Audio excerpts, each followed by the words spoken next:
I'll thank you. All right, so I think we're going to get started now.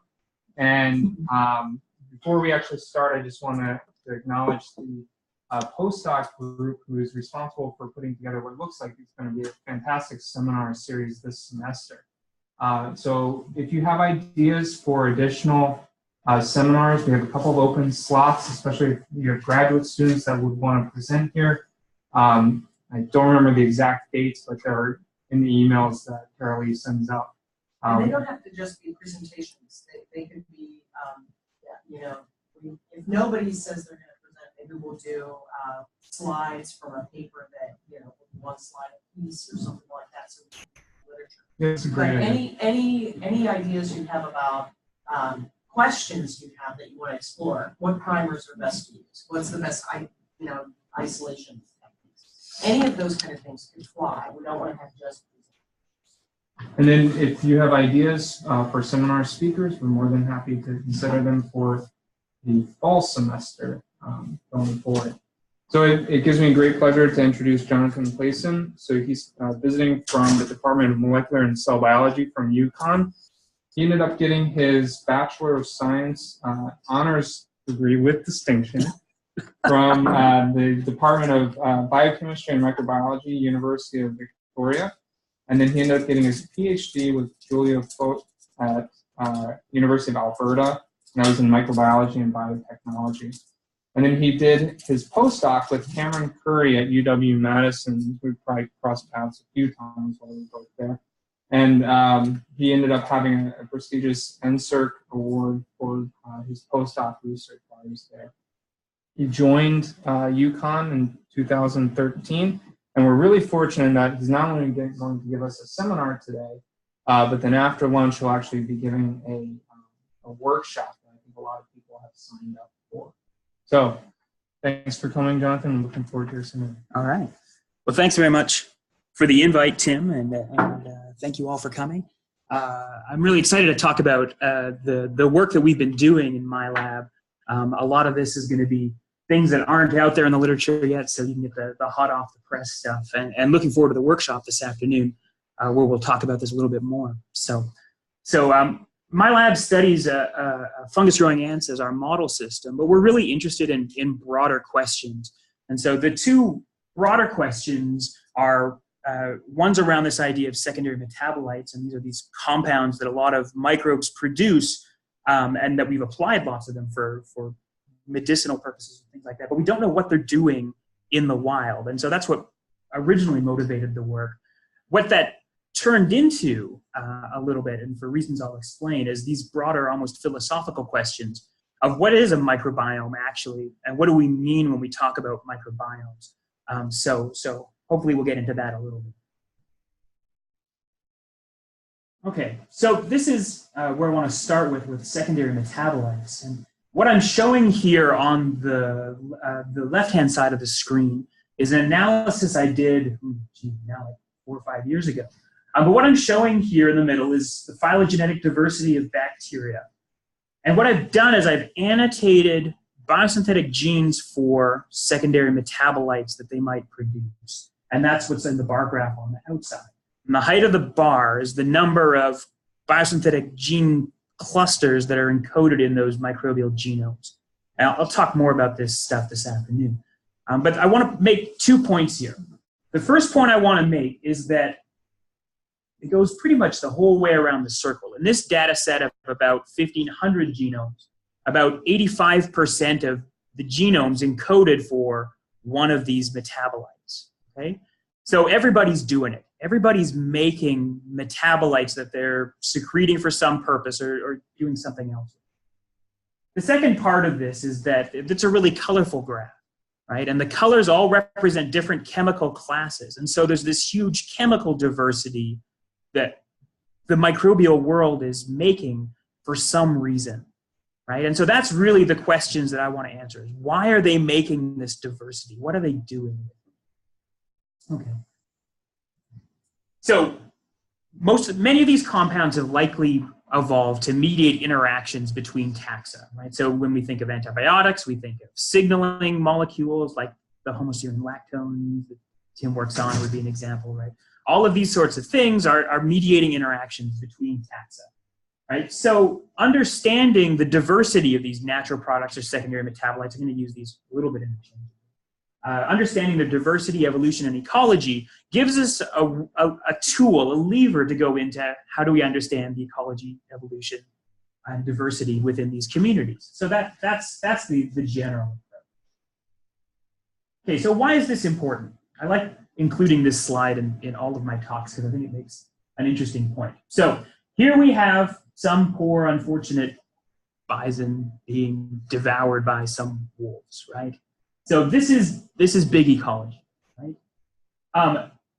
This is a wolf pack, right? We can infer these wolves are part of the same population, right? We can infer that there's an ecologically relevant interaction occurring between the wolf and the buffalo, right? It's going to get eaten, right? So that's big ecology. You can see these types of things. Okay, so this is microbial ecology, right? There is no equivalent here. How many populations of bacteria are existing in this field, right? We know even at the micro level that two sides of the same soil particle can be completely hydrologically isolated from each other, right? If you have bacteria on two different sides of the same particle, they may not actually interact, right? So this is a challenge for microbial ecology. Okay, so what do? We typically take all this soil, grind it up in a tube, destroy all of that small-scale spatial stuff, and spit it out, either in sequence or on a plate, something like that, right? And on this plate, you can see there's even an interaction. So this little guy here is causing a zone of inhibition on this bigger guy here. But because we've destroyed this spatial structure by putting it in a tube, even though we can infer a phenotype of interaction, we have no idea whether or not it's ecologically relevant. Okay, so this to me is the main challenge in trying to do this. What do secondary metabolites do in the wild? Is that we have to abstract all of our analyses from the natural system. So it can be very difficult to work with. So this is actually how I got into symbiosis. And the reason why I like symbiosis to answer these questions is that symbiosis gives us some framework for studying microbial community ecology. We can contextualize microbial fitness, ecology, population structure, all those things we want to know in terms of what we can do, what we can observe about the host. It's a little bit easier to work with. Okay, so there's a level of simplification that happens here. And also symbiosis is potentially amenable to experimentation. We can do all kinds of things in the lab that we can't do with that soil situation that I put up there. Okay, so this is how I got into symbiosis. Is trying to understand microbial community ecology and the mechanisms that drive it. Okay, so the system I use, as I said, is these fungus-growing ants. I think these are just incredible things. They've been important to study things like cooperation and conflict in sociobiology. It's very impactful for over 100 years. People have been looking at this for a long time. They're mostly native to the neotropics, although I don't work on those ones at all. And they're herbivores, but indirectly. So they cultivate a fungal symbiont that they grow into gardens, and that's their major nutrient source. So they might go and collect plant material, but they feed it to this fungus. The fungus degrades the plant material. The ants eat the fungus. So they're mycovores, but through this trophic level, they're indirect herbivores. And one of the nice things is that we can do a lot of the experimental work with them. So there's a huge diversity of these. There's a single radiation from about 50 million years ago here. And since then, they've spread into maybe a couple hundred different species. So the ones that you see on David Attenborough, Planet Earth, they walking around carrying leaves on their head are down here. These are the true leaf cutters. And we don't work on these a whole lot in my lab for a number of reasons, although we do have some. The one we work on is actually the immediate younger cousin evolutionarily. It's this thing called Trachymyrmex. Now there's this gradient of sophistication. All of these ones are relatively small colony sizes. The behavior is fairly inconspicuous. So they've been neglected, I think, compared to the leaf cutters, which are very charismatic and conspicuous and just big. And they have big effects in terms of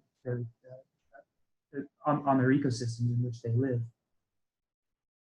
Now, our system is a particular species called Trichomyrmex septentrionalis. It's the most northernmost of all the fungus-growing ants, and it lives throughout the eastern U.S., about as far west as Texas and Illinois.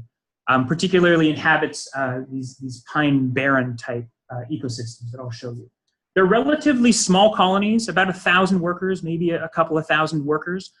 What's nice is that makes it easy for us to collect and sample an entire colony and bring the whole thing back to the lab, and we can work with it as a unit. There's social insects, so we can have the queens as well, whereas digging up a leafcutter colony, there's challenges to that. You have to get the immature ones.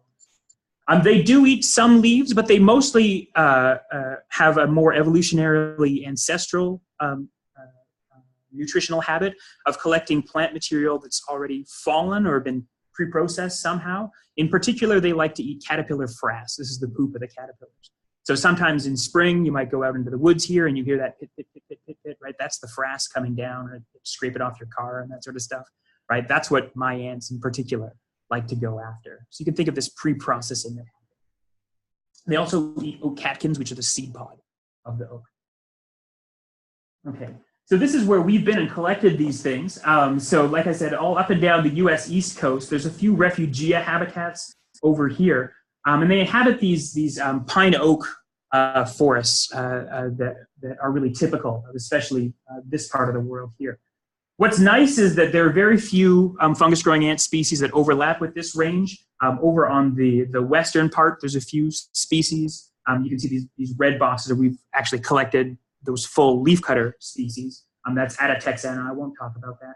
There's a couple of species that are on the tip of Florida as well. But so there's not a lot of overlap with other species, so we don't have to worry about symbiont switching with those other species and things like that to a great extent. And so that simplifies a lot of the population ecology stuff that we want to do here. Okay, so this is what they look like. They're quite inconspicuous. They're not particularly sort of shiny active ants. They're actually very passive. And the way that we can recognize their colonies, there's a distinct morphology of the mounds that they make. But also, one of the ways we do it, because several ants make the same sort of mound, you can stick a pine needle down it, and if an ant comes flying out, we know that's not our ant, right? Ours are the wussy ones. They come out, oh, poked me, right? That's how we know it's our ant. They don't bite or anything. I think they're beautiful. So here's one carrying a leaf. I've got this is a male here. The reproductive biology of these is that they're all sterile female workers in the colony. They'll make male and female alates. These are the unmated ones. They'll fly off, mate. The males promptly die. The queens that are now mated will start a new colony.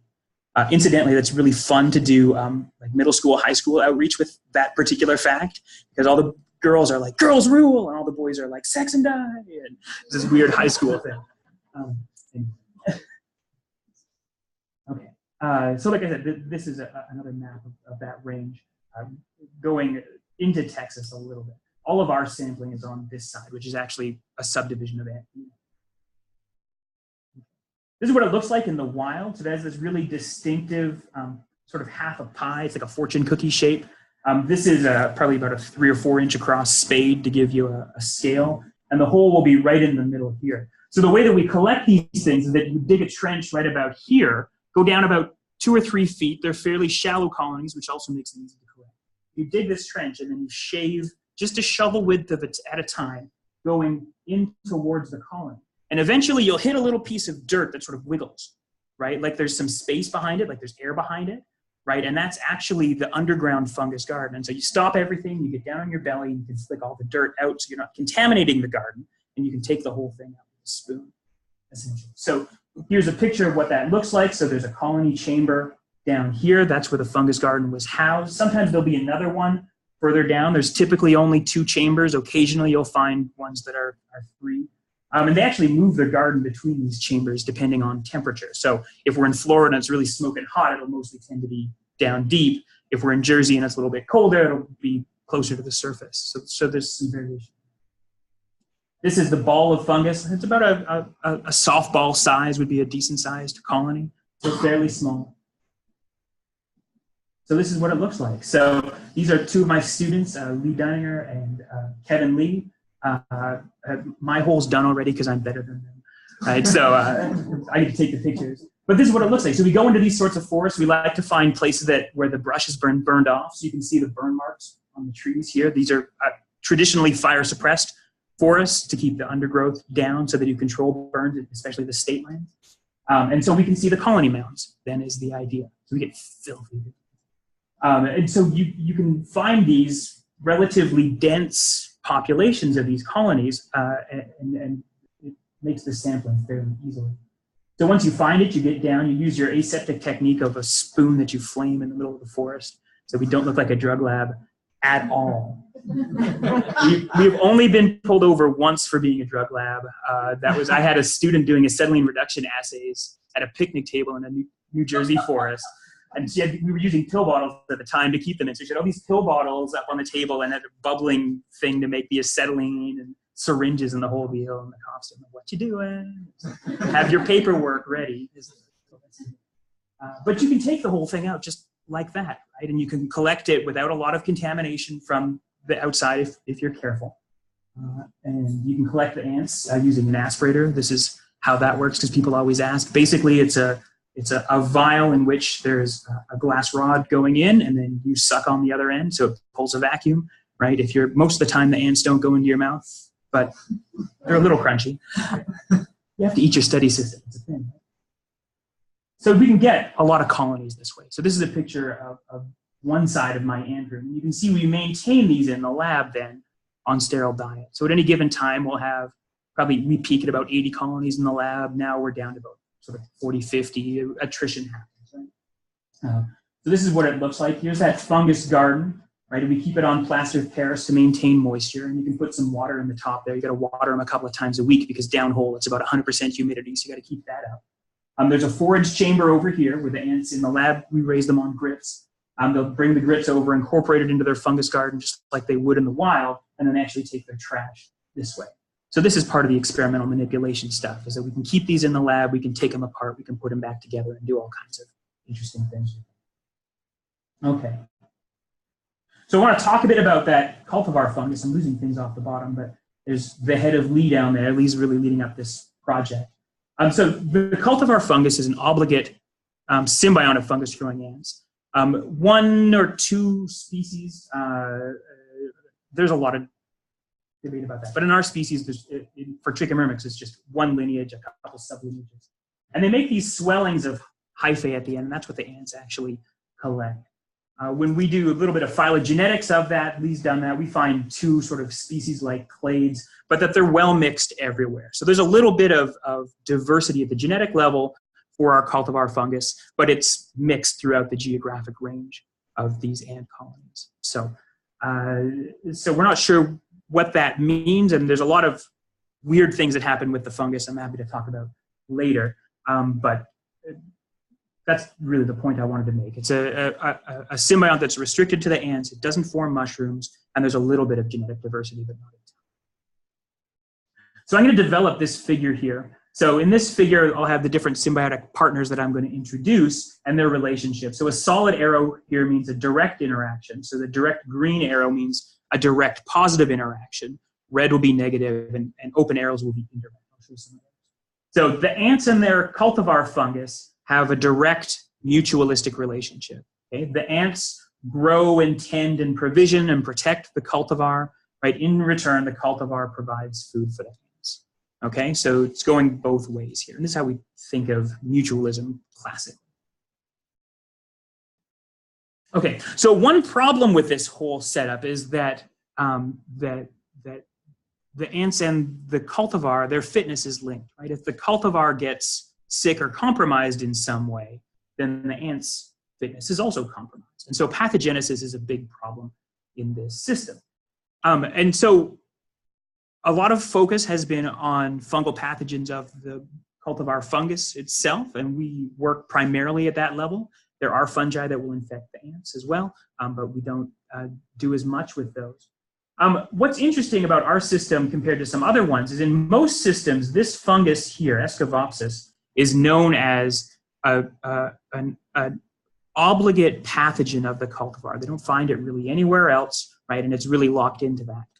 And so a lot of coevolution stuff has been written about that. We don't find that pathogen infecting our species. Instead, we find these general fungal pathogens, in particular trichoderma, but these other ones as well. Now, it's difficult for us to show that these are actually pathogens down whole. We collect these by taking away the ants and seeing what grows up in the fungus, so the idea that there's spores in there. But I'll come back to that in a little bit. We're heading that direction. Okay. But the important idea is that there are pathogens of the system. So here I've drawn it as fungal pathogens, right? So whatever the pathogen is directly bad for the cultivar because they eat it. That the cultivar is good because that encourages pathogen growth. That's an indirect negative effect on the ants, right? Because if this goes away, that negatively affects the ants, okay? So building up this community interaction system. Now, among several things, one of the things that the ants have done to combat this is they've acquired another symbiont called Pseudonocardia. This is a bacterial symbiont that the ants host primarily in local patches that you can anthropomorphically say under their neck. If you grow these up and you test them against the fungus, which I've done here, so these are two fungi grown by themselves. Here we put a streak of Pseudonocardia down the middle. It's inhibiting the growth of both fungi and causing some metabolic shift, and this one is indicated by change in pigment. And so there's been a lot of work done, especially by my postdoc advisor, Cameron Curry, that the Pseudonocardia are definitely protective symbionts against these fungal pathogens. You take the Pseudonocardia away, fungal infection becomes a much bigger issue. In our system, all of our Pseudonocardia belong to this single lineage down here. That this is a 16S tree. It doesn't resolve anything aside from these big lineages. And so we've been doing a lot of genome sequencing work to think about those and what metabolites they'll produce. And that's Sarah Goldstein, another PhD student of mine.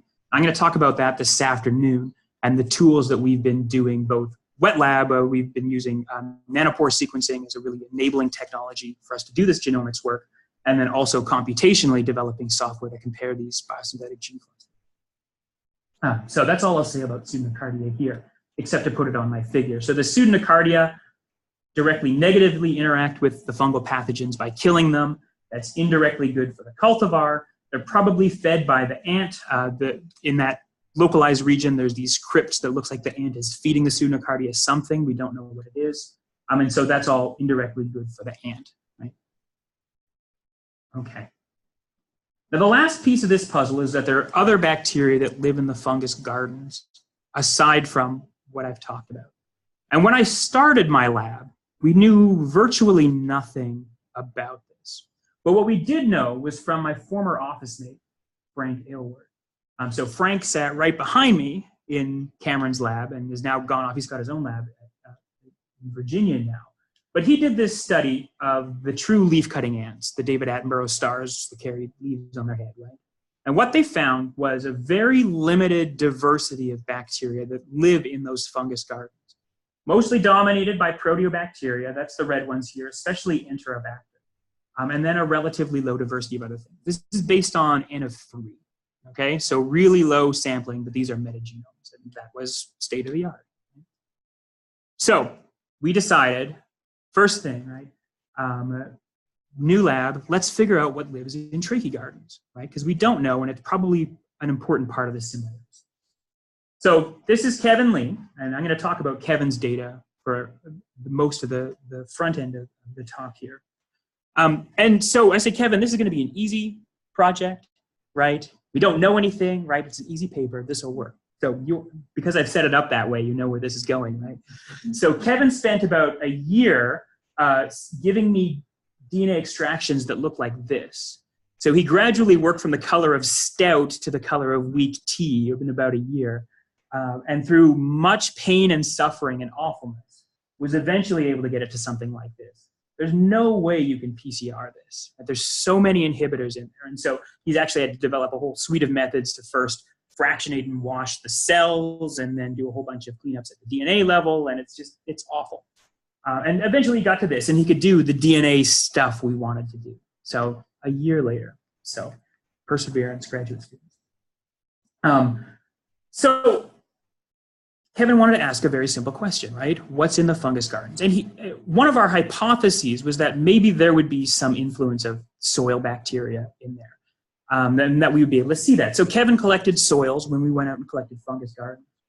When he sequenced the soils, they look kind of like this.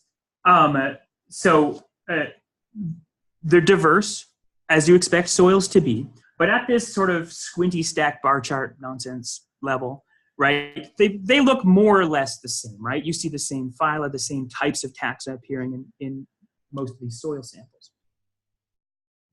Now, we thought his fungus gardens were going to look like the ones that Frank had sequenced in Cameron's lab, right? Few proteobacteria. What he actually saw was that, which was nothing like what we thought. He's seeing a huge diversity of, this is binned at the class level, and greater diversity than the soil, which we expect to be the most diverse ones. So what the heck is going on here, right? Well, maybe it's these DNA extraction things, right? It's all messed up, right? We know there are lots of biases in doing a 16S type analysis. So we got a grant from the JGI to do metagenome sequencing. The JGI sequenced a whole bunch of metagenomes for us. Exact same sort of thing. So I'm shifting around on the colors here. But the point here is that intra-sample diversity is a big deal. And it's not just between different states that we collected these from. It's not like all the Jersey ones look different than something else. Okay, this is showing it a different way. This is just an NMDS ordination. You can see all the soil ones are clustered in red here. They cluster really tightly together on the plot, indicating that they have a pretty common related composition. And the fungus gardens are covering a much greater area of the plot that doesn't necessarily overlap with the soil. Now, some OTUs are shared, and if he does that specific analysis, this is a single colony. They're sharing some OTUs between the soil and the fungus garden, but I'm not showing the abundance here. The abundance of these things are all pretty low, okay? So it's possible that the soil is at least a partial source of microbes in the fungus garden, but there's clearly something else going on. The other thing that this shows us is that we have to update this figure because there's a whole bunch of other things that are coming into this community apparently at a pretty high rate. And so that's caused us to think a little bit about what we're actually seeing. So where might these microbes be coming from? Well, one thing we and many other people made the observation that there are seasons in the world. So this is the New Jersey Pine Barrens in summer and in winter. There's snow on the ground in winter, right? There's a seasonality thing that's going on here, right? And we don't necessarily see this in the neotropics, right? Where the seasons are much less pronounced, if we can call them that at all, right? In our more temperate systems, the seasons are a really big deal. So we know that our ants are inactive in the wintertime. They actually will hunker down and go into torpor. They actually mostly abandon the fungus garden. They actually do this in the lab too. They all hang out on the box on the side and they just form this sort of mass. We had a heck of a time. We were in Florida one year, when we just got the JGI grant. We needed samples right away. And we went in November because we were really pushing it. We thought Florida would be the last place that would go into torpor. And even in November, about half the colonies we couldn't find a fungus garden for because the ants had already gone into that quiescent state. We would actually find them in the tunnel itself, all hunkered down, and they would be marginally active. There'd be sort of someone who's doing tunnel maintenance, essentially is it. The other thing about seasonality is it's going to vary by geography as a correlative climate, right? It's warmer in Florida than it is in Jersey, as it turns out, as we have observed. Food also changes in availability during the season, right? You think about when those caterpillars are pooping, right? You only hear that frass dropping from the trees in a few week window, right? In the sort of late spring around here. And that's going to be the same in all these forests as well. So these ants are going to be experiencing a pulse of substrate that they're incorporating and also a pulse of physiology probably responding to that. And also, I mean, they're ectotherms, right? Responding to what they can do metabolically in the climates where they live.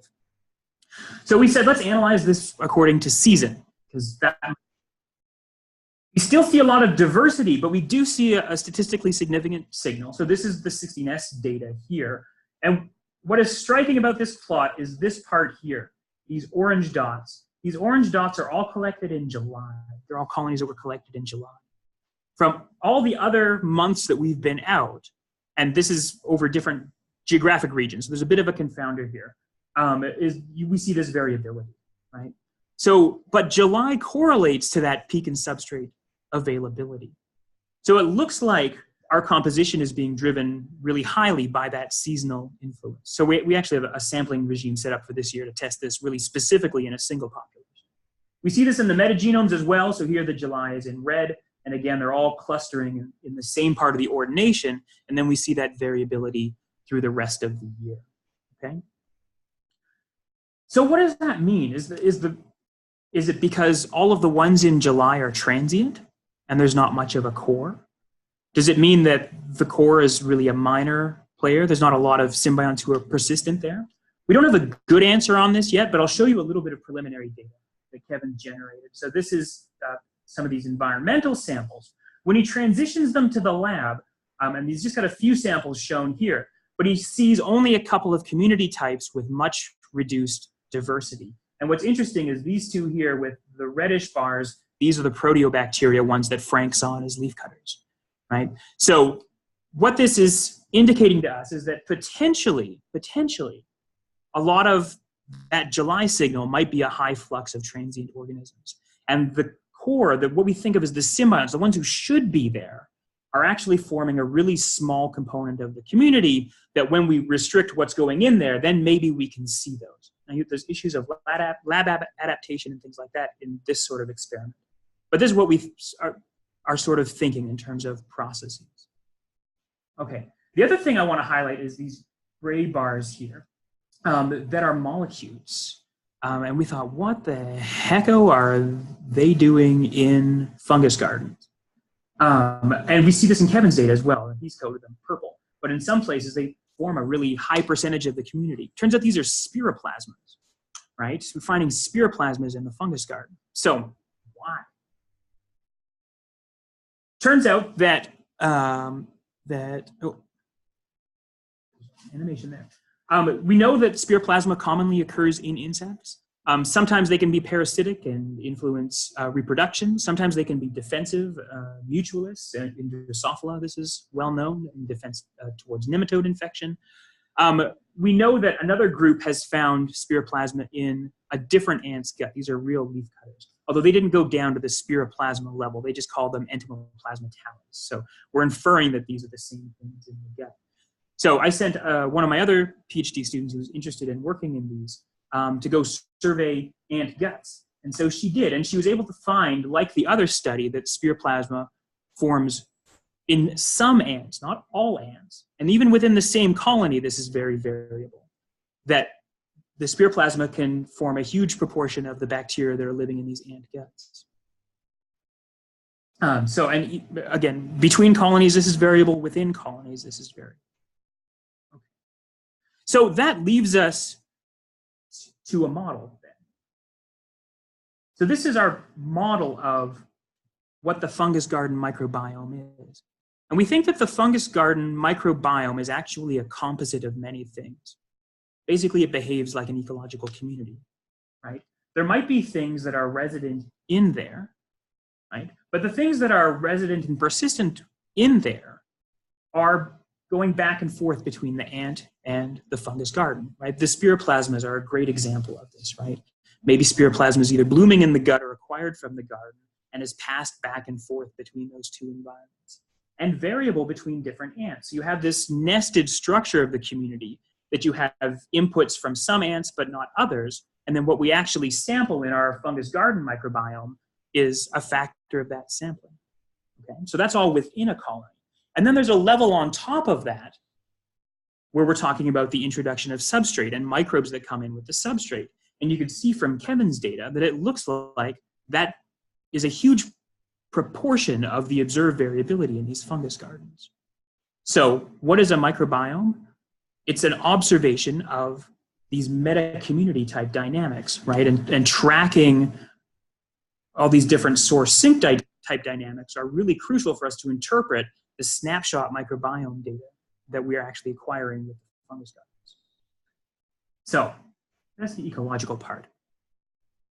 Now I started off by wanting to know, how do these microbes interact with each other? So now that I've contradicted myself saying that fungus gardens aren't as simple as we thought they were, right? We'll try to attack this, how the microbes interact with each other. So how we've been doing this is we have an NSF grant with Peter Dorstein at UCSD is a co-PI on this.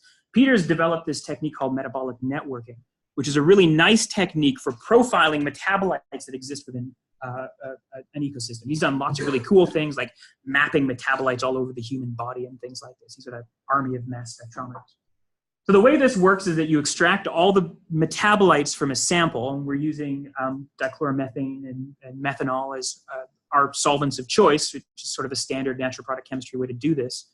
Extract all those sort of organic, polar organic, extractable things, put them in a mass spectrometer, see what we get. And so we can make these sorts of networks here. So this is a toy version. In this network, things that share chemical similarity are linked to each other. And if they share a higher degree of chemical similarity, they're linked closer to each other, right? So you can think of 1, 2, and 3 as being an antibiotic, say erythromycin or something like that. And maybe each one has a different sugar that decorates each one of those molecules. So, but they share that common core, but the sugars are different, right? So that's why they form a little module here. You could have the same thing over here. Let's say this is tetramycin, tetracycline. Tetracycline decorated by different sugars, okay? They share the same core, different sugars, so they get different dots, different nodes in the network. If the sugar is the same here, well, that sugar indicates some relationship between these because they structurally share that element, right? You might be used to thinking in terms of DNA and homology. This would be the same sort of thing, but at the chemical structure level. So we can build networks that show the structural diversity of the samples we're interested in. So we did. So this is data from Mauricio Caballero. His last name's cut off there. He's done this now for about 100 different fungus gardens.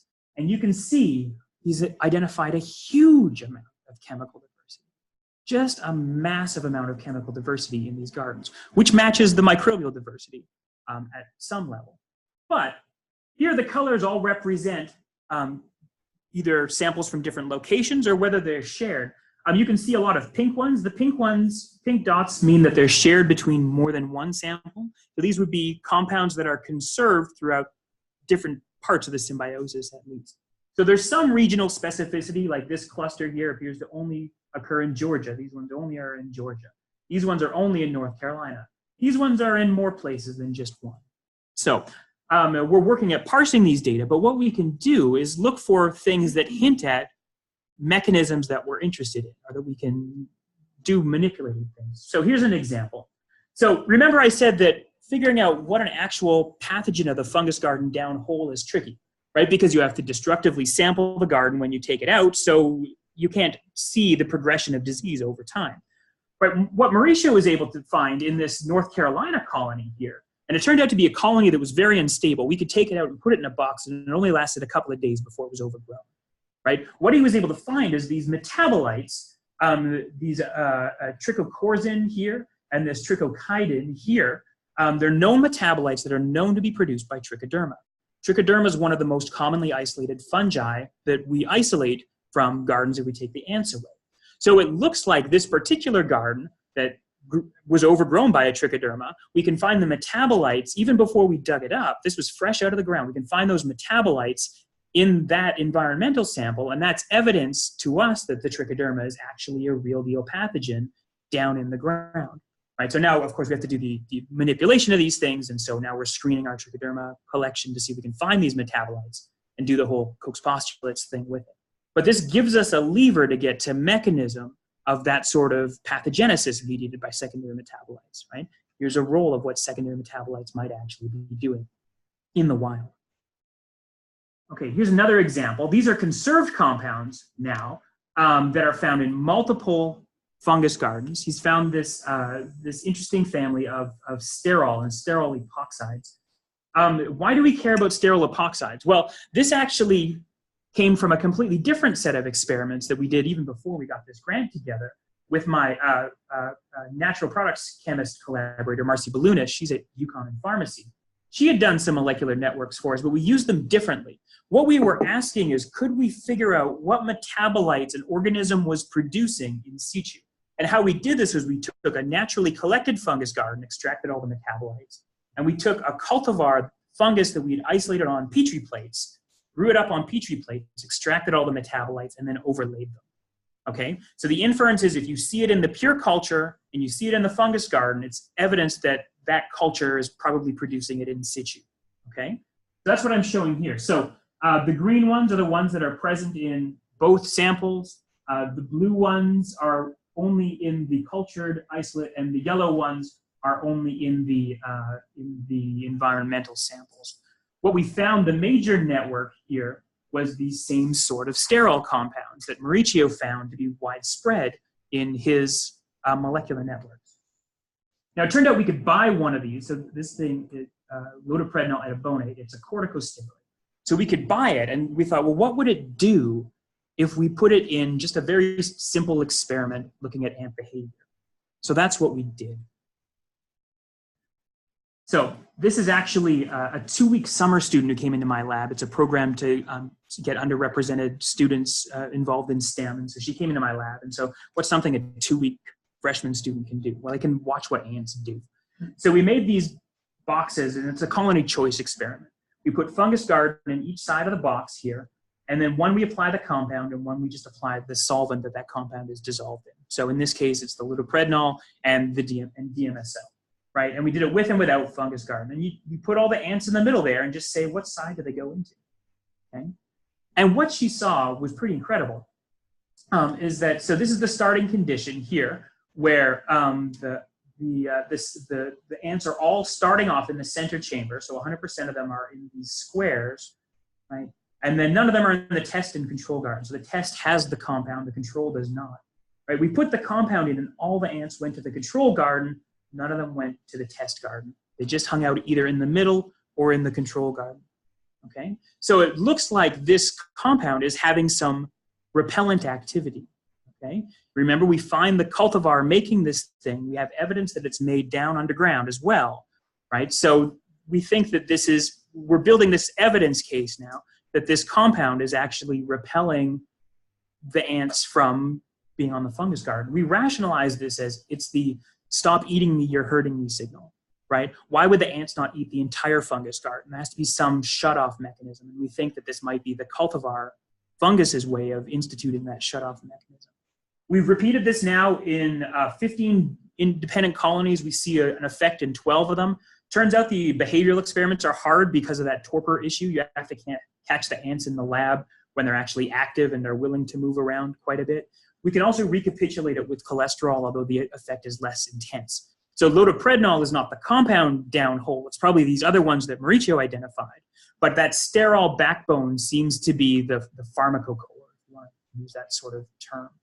So this is the way that we use this metabolomic data and pair it with our ecological data, right? Who is there? And we can find interesting signals that we can correlate between those two and then take them into the lab and do interesting things. Okay, so that's sort of where the story ends. This is our view of the system, is that there are many interacting partners, and a lot of those interactions are mediated by secondary metabolites. And so going back to the original hypothesis, we think that this understanding the ecology of both the organisms and the metabolites really gives us a handle on what's going on in the community ecology there. Okay, I just got a couple more slides here. I want to return to this question of, so what is a microbiome anyway, in light of what I've shown? In light of this idea that there are multiple interacting partners and that they interact in different ways and they have different lifestyles. So in here we have mutualists that are transmitted essentially vertically. We have pathogens that are transmitted horizontally. They're all part of this interaction, even though they have very different ways of living. And if you sample, you see all of these things. Also, this idea that there are these meta-community dynamics going on, that there's dispersal from different environments happening, and this is really a larger ecological question at all. So I want to make 4 points out of this to conclude. So what is a microbiome? Well, it's the outcome of multiple ecological processes that you sample at a single point in time. And that, I think, is really important to remember, that what you're seeing is a net, not a gross. The second thing is that the microbiome is not monolithic, that there are different taxa there that have different ecologies and evolutionary interests and things like that. And so we have to be careful when we're treating it as a black box like we sometimes do. It's not ecologically evolutionarily one thing, although sometimes it may behave with some parallelism that allows us to make that simplification. That's a hypothesis to be tested. That's not an a priori assumption. Now the other thing, and the reference got cut off here, that because these bacteria are interacting with each other, and because they're engaged in symbiosis that's pretty persistent, that you do need to consider the evolution of the microbe in light of its partners, right? And so we wrote a paper, I guess it's 2 years ago now, talking about how one way to think about these holobiont type things is that the holobiont is essentially the realized niche of a symbiotic organism, right? To understand its evolution, you have to include the other organisms that shape how that organism actually lives. If you take them away, you get a sick organism. Nothing evolves in a sterile environment, right? So you have to include those other partners. And I think that's what some of that holobiont stuff is trying to say, is that you have to include everybody.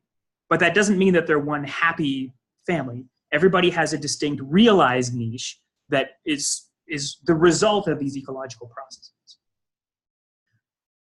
The last point that's related to that, and I'm hoping to have the manuscript out next week before my teaching starts, good luck, right? Is that we have to interpret this in thinking about function in terms of thinking about who the function is for. And this is, again, going against that sort of monolithic view, right? Everybody has their own interest. So if you say, what good is some property, you have to think of who that property is directed for. You have to understand the interaction, who the source is and who the recipient is. And so when we're thinking about microbiome, we need to be both holistic in including all the partners, right? Because that's what's actually happening. But we need to be a little bit reductionist because we have to understand the independent functions, the independent niches of each partner. And so we have to have both of those things there. It's a mistake to gloss over that. So yeah, the paper, there's a lot of interesting philosophical things in there. So I hope you'll look that up when it comes out. With that, I'll thank my group. Sarah, Kevin, Emily, and Lee are people I've shown data for. I have a horde of undergrads, past and present. I don't have pictures for all of them. A large number of collaborators.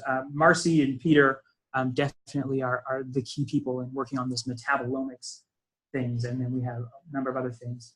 And then I'll acknowledge my funding, especially the JGI and the NSF, who have both been very supportive of this work.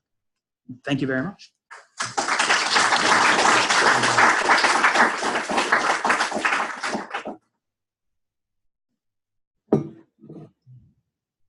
So I'm really interested in your last point, and in particular the conversation we had this morning. Yes. And so when I think about those individual taxa, yeah, and how do you say which is an individual taxon versus some, yes, how do you separate those out? Yes. When you're ready to start talking about that. Yes. Yeah, no, it's a great question. So I'll explain the core of the paper because I think it gets at that. So the core of the paper is making a comparison of the current state of microbiome research to the ENCODE project. People know what ENCODE was, right? It's this eukaryotic genetics mega product that they did a whole bunch of pull downs and ChIP-seq and all this kind of stuff. And they basically were trying to find all of the elements on the eukaryotic genome sequence. It started out with human and now it's all these other organisms that is modified by some protein, right? So something binds to it or there's an epigenetic signature or something. So this came out 2012, 13, 14, somewhere in there, a couple years ago, right? And they made a claim in their paper that they were able to find a signature for 80% of the human genome, okay? And so therefore, 80% of the human genome is functional. The analogy is that we can do this with microbiome, right? We find differences in microbiome in large parts of it. And people make claims that you see variation, therefore it's important, it's functional. Okay? When the ENCODE people made this claim, they got huge pushback from the evolutionary biology community because those people have been looking at measures of selection on the human genome, and they get numbers like 5% of it is functional. Where does this difference come from is that if you go back into the philosophy of biology literature, there's two distinct meanings of function. One's called the causal role function, and it's exclusively phenomenological, right? And it's what we do as microbiologists, especially in the molecular genetics tradition. You make a knockout, you see a phenotype, right? That's the function, right? It's defined on what happens when you break it, right? There's a separate role, a separate definition of function called select effect function. And that is that it's an element that's actively under evolutionary selection, and that's why it's there. What the ENCODE people did is they got evidence for a causal role function, and they made it an interpretation for an evolutionary selected effect function. That was a misrepresentation, okay? Now, when you think of microbiome, I think that we're often doing the same thing, is that we're collecting causal role data, but when we talk about evolution, we're not actually testing selection. We're not talking about covariation between a trait and organismal fitness, which is how you measure selection. So this gets to your point. If you think of it in that context, taxa are vehicles that hold traits, right? And if they're good taxa, they have a trait that's conserved within that. So we can use it as a surrogate to talk about traits. Now, for microbes with horizontal gene transfer and things like that, it blows apart pretty quickly. But I think that, and other people have said this as well in a different context, that in thinking of functions, we need to be thinking about the traits regardless of the container that they're in, right? So the trait is more about degradation of some compound, or the trait is producing some secondary metabolite that has some effect, right? This is the mechanism. And we can use species as a shorthand for that. This organism does this because if they're good species, that they'll contain that trait of interest, right, and function that way. So that's my view on that. So, but it's also descriptions. Yes, and yes, that chemotaxonomy. yes. Describing the traits, I think, is key, right? And especially as someone interested in secondary metabolites, they tend not to be conserved at the species level. They tend to be conserved at the strain level. They vary very quickly. And so that's part of the reason why I'm a little bit more agnostic on species in terms of carriers of traits, because the traits I'm interested in vary very quickly. That's all based on concept of species, because your concept of species could be as narrow as sure, strain. absolutely. And I think that in terms of my thinking of modeling it, is it comes back to that meta-community thing, is that we're thinking of the organisms as vessels for those genes that are transient. They never go to fixation within a taxon. That's a hypothesis that we're working to test. And actually, Sarah's data with the pseudocardia that I'll show this afternoon is how we're going about testing that. So. Yeah, I'm just curious, like when you're explaining those interactions within the microbiome. Yes. Do you think that there is something that you can scale those interactions? Is there a scale limit for a microbiome? Oh, in terms of like how big is the scale? Right. No, that's a great question. So I think that there's two answers to that. One is if you're thinking of it at a very physical level, there's a scale for the interaction that's basically diffusion limited, right? So if there's a product, it's only going to diffuse over a certain space. Now, you might have to interpret diffusion a little bit more broadly, and it's this nested thing, right? So for instance, the pseudocardia is on the ant body, right? So the ant is the vehicle of dispersion of those compounds in the fungus garden if the pseudocardia is making them. And so maybe it has a scale as in terms of what the ants can do, right? Now, if you're thinking of it in terms of the traits, right, they might be able to move between multiple colonies if multiple colonies have the same sort of genes. So those interactions can be conserved. Same thing with taxa, right? They can be distributed over multiple places and you get the same interaction there. So in terms of the evolutionary part of it, it can happen over a broader scale. So the two answers, the meta community stuff as well. So that's what I was wondering. Like if you test those scale interactions, and it's also into like community or Yeah. And I think it comes back to that causal role select effect thing, right? The causal role is the small scale interactions. The select effect is the bigger stuff. We need to be careful about our definitions. I have two unrelated questions. Okay. So for the steroid, it stops the ant from eating fungus. Yes. Can you do an experiment to measure when those products are being produced by the fungus? Yes. So what the colony size is bigger, smaller? Yes. So we haven't done it yet. We've been working on it. We've been using a new technology called DART mass spectrometry. And basically what DART is you have a mass spectrometer, there's a detector, and there's a beam that's produced, right? And so in DART, there's a space. And so you can actually take essentially a Petri plate and go into the middle of the beam, and you can see the spatial localization of the compounds. I mean, you put it on the end of the needle is how you actually do this. But it lets you get the spatial localization. So we've been starting with space. Where we will eventually go is with time. And actually with the NSF grant, one of the aims of the grant is to deconstruct gardens and spatially map compound distribution. The hypothesis with the sterol is that it's going to be on the outside where the ants can access the gongolidia, those swellings that the fungus makes, because that's what those are made so the ants can collect them, and not the hyphal net that forms the body of the fungus garden. So that's how we're going about testing that part.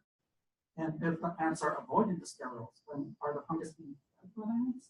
Right. So that would be another part of it, right? If we can find the sterols in areas of active incorporation, right? I mean, the ants there's a limitation of where the ants can go, right? There's parts of the fungus garden that they can't get into because the hyphal network is so dense, right? So I'm not sure of the spatial scale. There's been some work done where people will take a fungus garden and will show in the center of it, there's not a lot of gongolidia. All the gongolidia is on the outside.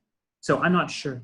Remember that there's also a dose effect thing happening in our experiments, right? We're dropping chemicals on top of a fungus garden. It's like the most mad scientist experiment ever, right? But that may not reflect the natural dose. We may be overloading a little bit, right? And so we don't have that full dose response curve. So the repellent effect that we're seeing may be much stronger than what's actually happening in nature, especially because our lab experiments aren't even using the same compounds that Mauricio is finding. So it's going to be a long time before that story is done. Wonderful. Thank you. So you made a very clear point that I think we know, but you're showing data supporting the dynamic process that ecological have. And I'm curious what you think about how far you are to model and predict this phenology, how these climate change is affecting this phenology that you're observing in these hydrographic change, and whether what you come up with, because you're ahead of many others, and being able to do these ecological and evolutionary predictions, how translatable that would be. Oh, it's a great question. It's a great question. In terms of modeling the interactions, I don't think we're very far at all. Part of that is, I think there's two reasons for that. One is that as a field, microbiology grew out of biochemistry more than it did pure ecology, right? You think about the types of experiments we do, they're very much out of that tradition. That doesn't mean there's no ecology there. But in terms of the people with the expertise in the ecological modeling, they're a minority compared to the people who can analyze phenotype. Now, there's another weakness, though, and that's on the community ecologist part. And so I have sort of an incipient collaboration with a community ecologist locally. And their ability to make matrices that will model those dynamics. There are techniques out there, but they're not as mature as we want them to be. So I think microbiology may actually be a way to push the community ecologists, because we can experimentally test models that they make in ways that they can't, right? So my colleague at UConn, he's an ornithologist, right? And I mean, you can't manipulate bird communities in the same way that I can manipulate my fungus garden communities. But we can make these models and test them, and that's what we're setting out to do. In terms of the climate change bit, I think that that's going to be a really interesting thing. And there are people who have been doing interesting work, like the Harvard forest work, Olivia Mason at UMass Amherst, doing some of that with a lot of other people. Right, and they're able to show it at sort of gross levels, how climate change affects litter degradation and things like that, right? And the types of manipulations that they're able to use, and we might be able to translate to some of these symbiotic systems, but you have to remove them from the environment and things like that. So I think there are things that we can take both ways and things we have to develop. Yeah, it's great. All right, let's thank Jonathan again. Thank you. And again, if you didn't sign in,